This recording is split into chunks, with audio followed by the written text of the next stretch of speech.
By 1872, Germany had defeated two great powers, both Austria and France. This powerful new German state was still dominated by Prussia, but it also marked a shift in balance of powers in Europe. Germany now had the best and strongest and most experienced military. They also had abundant coal and iron, an integrated and growing economy with lots of railroads. Yet they still feared France, and that France would grow powerful after defeat. They also feared that this would then gain France allies, and then they would encircle Germany. So Bismarck sought a web of alliances to counter this fear. The creation of the German Empire marked a real shift in the balance of power in Europe. Disraeli, the leader of the Conservative Party in Great Britain, went so far as to argue in the House of Commons that this war represents the German Revolution, a greater political event than the French Revolution of the last century. You have a new world, new influences at work, new and unknown objects, and dangers with which to cope. The balance of power has been entirely destroyed.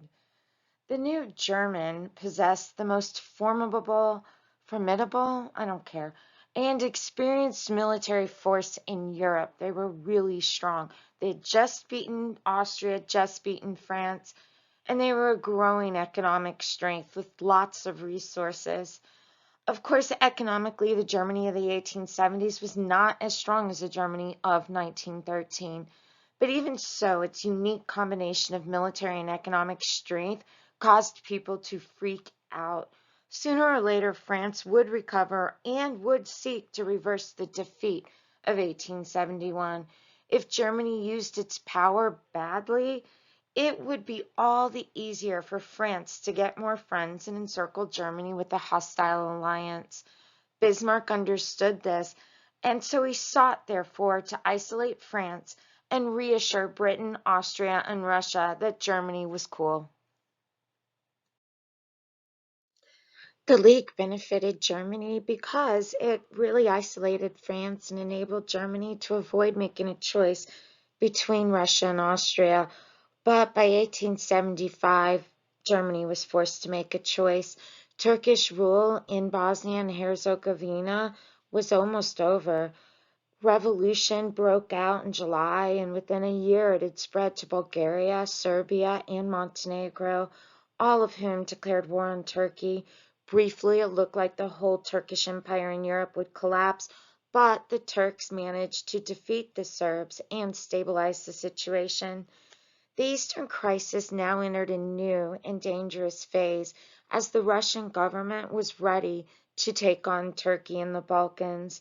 Initially, Russia did obtain Austrian consent to drive out the Turks. Austria just asked to be able to occupy Bosnia and Herzegovina. So Russian troops advanced on Istanbul. Turkey held out until January 1878, but was then forced to agree to a peace that, contrary to all assurances, set up a large and apparently pro-Russian Bulgaria. Inevitably, this triggered a major international crisis, which could have resulted in war between Russia and Austria, which would be backed by Britain. It opened up the scenario that Bismarck dreaded. France would be able to offer assistance to one or the other of the belligerents in return for a promise to revise the Treaty of Frankfurt. The League benefited Germany because it really isolated France. The Berlin Conference was called to really settle the Eastern question. And, Bismarck comes off like a star in this, but really it was just a mess. It was such a complicated series of agreements. Russia ends up getting super mad and just doesn't even want to be a part of it anymore. This sounded like really country accent, didn't it? Okay, sorry. Anyways, Russia gets upset and really accuses Germany of false friendship, and it kind of signifies the moment when you start to see Germany move towards Austria. Bulgaria was broken up into three parts. The largest of this section was the core state of Bulgaria, which officially became self-governing, but ultimately was still under Turkish control. The Russians were to control a part of it. And then there was this weird eastern part that was also to be placed under Turkish governor, but not Turkish. It was a mess, honestly. It was really silly. The three Balkan states of Serbia, Montenegro, and Romania gained complete independence, but lost some of the land given to them by the Russians. Austria was given the right to occupy but not annex Bosnia and Herzegovina and to station troops in the region between Serbia and Montenegro. Britain was permitted to occupy Cyprus.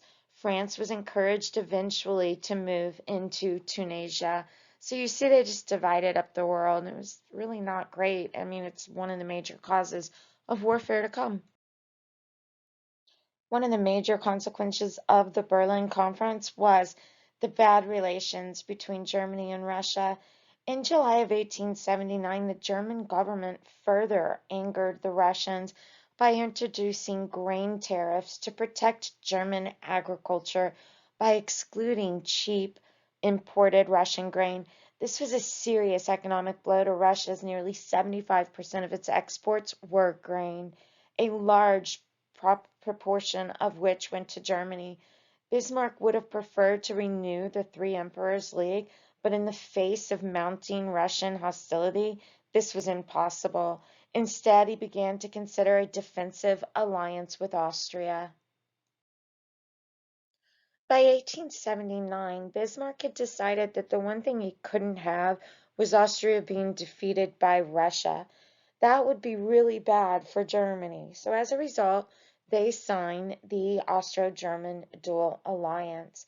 It agreed that should one be attacked by Russia, the other would come to the rescue. It also said that one of the two empires were attacked by any other power, its ally would adopt a neutral but friendly attitude. The treaty was, in the first instant, to last for 5 years, but could be renewed. It was a secret, but in the event of Russian threats, its gist would be leaked to the Tsar to deter him from taking any further action. The dual alliance gave Germany considerable influence over the Austrian foreign policy. Bismarck was to exploit this to ensure that Vienna did not provoke an unnecessary war with Russia. He also hoped that the mere existence of the treaty, even if its details were secret, would force Russia to back off or to negotiate. Bismarck's calculations proved correct, although some under Tsar Alexander II's government wanted to ally with France. The Tsar doubted France was in a position to help anybody, and so he opened negotiations with Germany. Talks began with Bismarck in January of 1880. The Russians wanted some concessions of the wars, from the Turkish wars. They also wanted the British warships to stay out of the Straits of the Bosphorus or the Dardanelles. And so they opened up this agreement, and Bismarck reluctantly decided to join it and signed it by 1881. The main terms were that Austria and Hungary and Germany agreed that the strait should be closed to warships of all nations. This stopped the threat of the British. Austria conceded that eventual reunification of Bulgaria was the main goal. Also, they said if a member of the League found itself at war with a fourth power, unless it was Turkey, the other two powers would remain neutral. There were to be no further changes to the Turkish Empire without the consent of all three emperors. The treaty was, in this first instance, to last for 3 years. The treaty did not provide any long-term solution to Austrian-Russian rivalry, but it was an attempt to stop war.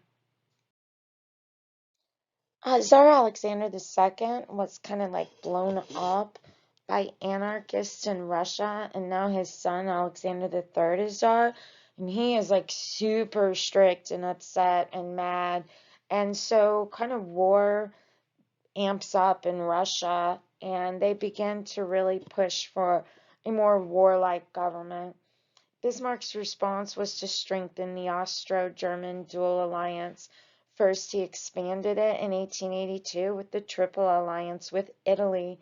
Since Austria had controlled much of northern Italy in 1859 and again in 1866, had fought to prevent its unification, the Italian government had understandably seen Austria as hostile power. It also had claims, too, in Italian-speaking Tyrol and Trieste, which were still controlled by Austria. This would drag them into World War I, by the way. However, the French occupation of Tunis in 1881, which the Italians regarded as their own sphere of interest, caused Italy to propose an alliance with Austria. Bismarck immediately suggested extending it into the Triple Alliance. The key clauses of the treaty were that both the Central Powers were now committed to support Italy in the unlikely chance of an attack from France. Italy, in turn, would help them only if they were attacked by two other powers, say France and Russia. The real gain for Germany was that if war broke out with Russia, Austria would now no longer have to keep troops on its Italian frontier just in case Italy took the other side. Austria's position was then further strengthened by an alliance with Serbia in June 1882 and with Romania in 1883, which Germany joined and turned into a defensive alliance against Russia.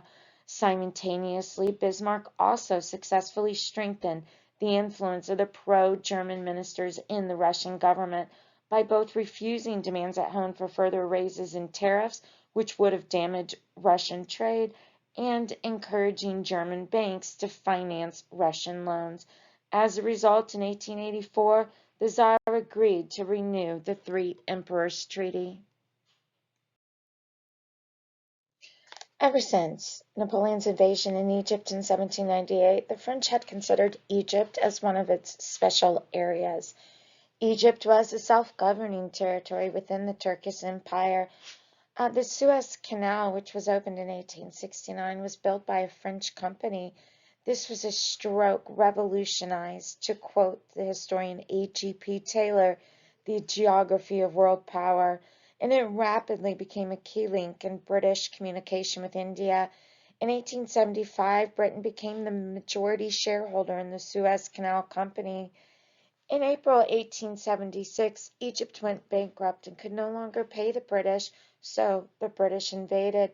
They tried to talk France into coming, but France first agreed and then was like, yeah, no, we can't make it. So the British now became the masters of Egypt, and this was going to create lots of, problems. They would assure the world that they would leave as soon as order was restored, but they don't until 1922. Instead, it was not until actually after 1956 that they finally quit the Canal Zone. British action in 1882 infuriated the French and made any more cooperation between the British virtually impossible for more than 20 years. Logically, the French felt humiliated and cheated by Britain, and it really did push them to start angling for other allies in the area. Germany's policy was to create tension with the other colonial powers, particularly Britain, and to kind of ramp up France and British hatred of each other. That wasn't that hard, by the way. At the same time, Bismarck could then exploit Britain's isolation to squeeze concessions and satisfy a growing demand in Germany for colonies. He commented to the German ambassador in London that England can secure for herself the continuance of our active support for her political interests through sacrifices which she would hardly feel. I don't even know why I'm quoting him at this point. I mean, basically, Bismarck was just brilliant at getting everybody else to hate each other just to kind of sweep through, all this stuff. In 1884, the German government, in order to protect German trading interests and to forestall British claims, annexed territory in Southwest Africa, the Cameroons, Togoland, and New Guinea. In the following year, Germany and France were able to cooperate and override British objections to calling an international conference in Berlin to decide on the future of the huge belt of Central African territory stretching from the Atlantic to the Indian Ocean. Understand that nobody was talking about giving them freedom or anything like that, right? Relations improved dramatically, and the French Prime Minister Jules Ferry commented that France was no longer the Cinderella of European politics. Wow, that's quite a quote. By early 1885, the cost of the French military campaign to colonize Indochina was becoming increasingly unpopular with the French public. When news came through that the French had been pushed out of Indochina, riots broke out in Paris and the Ferry government fell. Over the course of the summer, the new government gradually reverted to a more anti-German policy. In October, the prime minister at the time was forced to accept as Minister of War the charismatic and fiercely nationalistic General Boulanger, who believed that his mission was to prepare for war against Germany. He rapidly became a cult figure for extreme nationalists, League of Patriots, and for a time it seemed, much to the alarm of Bismarck, that he might even seize power and become a dictator. The German army was confident that it could again defeat the French, but it was doubtful whether France could now be dealt with in isolation. French attempts to establish closer relations with Russia were powerfully helped by the eruption of the Bulgarian crisis, and in the autumn of 1886, for a brief period of time, it looked as if the Franco-Russian alliance directed against Germany might be possible.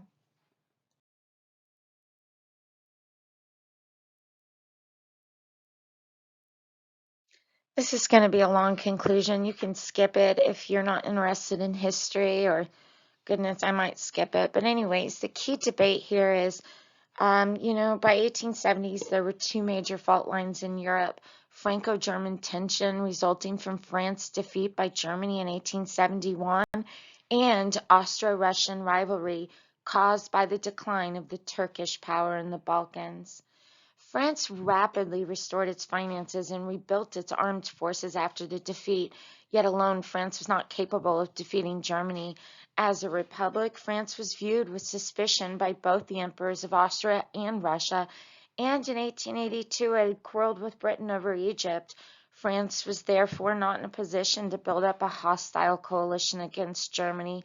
However, in a major war involving Germany, it would almost certainly be numbered among Germany's enemies. France would fight to prevent a German-dominated Europe. Nevertheless, as long as Germany was a power and remained within its sphere of influence, it did not threaten any other European state. France had little option but to accept the verdict of 1871. It was the Balkans that were the real threat to peace. The accelerating decline in Turkish power left a vacuum which neither Russia nor Austria could allow the other to fill. Here was a real clash that could have led to war in 1878 and again in 1885 through 87. It was an area of instability that could erupt into a crisis at any time. At times it seemed as if Austria and Russia would agree on creating zones of influence in the Balkans, but their mutual distrust was too great. Essentially, by 1890, there appeared to be no obvious solution in sight. Peace depended on a mixture of luck, mutual deterrence, and restraint. The key to containing these areas of conflict lay in Berlin. Given Germany's position at the center of the European continent, every crisis involving the European powers had potentially important consequences for its security. An aggressive Germany could fuse these tensions into an enormous explosion, which could trigger a major conflict. Bismarck, above all, feared that a major war over the Balkans would give France the chance to break out of isolation and revise the Treaty of Frankfurt. Germany was thus forced into pursuing, out of self-preservation, what amounted to a European rather than a German foreign policy. I told you it was long.